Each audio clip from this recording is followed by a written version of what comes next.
আর নামাজটাকে তাড়াহুড়া করবেন না, কাইন্ডলি আল্লাহর ওয়াস্তে তাড়াহুড়া করবেন। রিল্যাক্সে কেরাত করেন, রুকুতে সময় দেন, সেজদায় সময় দেন, দুই সেজদার মাঝখানে সময় দেন, শেষ বৈঠকে দোয়াগুলো করেন, তারপর ধীরে স্থিরভাবে সালাম ফিরান, হাত তুলে দোয়া করেন, সময় দেন। কারণ আমি কি বলছি, সূরা জারিয়াতে 56 নম্বর আয়াতে আল্লাহ পাক বলেছেন, দুনিয়াতে পাঠিয়েছি শুধু আল্লাহর ইবাদত করার জন্য। তো যে কারণে এসেছি, এটাতে এত তাড়া কিসের? অনেক মসজিদে নামাজ পড়লে মনে হয় ইমাম সাহেবকে বলি যে আপনার কি পেশাব পায়খানার চাপ নিয়ে নামাজ পড়ান?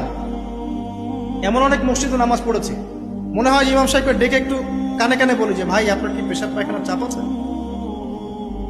মানে 4 রাকাত নামাজ 3 মিনিটের শেষ, 4 রাকাত নামাজ 4 মিনিটের শেষ, এত তাড়াহুড়ার কি আছে?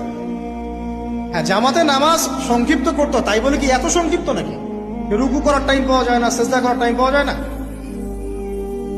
নামাজে ধীর স্থিরতা এবং খুশু খুজুটা খুব ইম্পর্টেন্ট। নামাজে কোথায় হাত বাঁধলেন এটা নিয়ে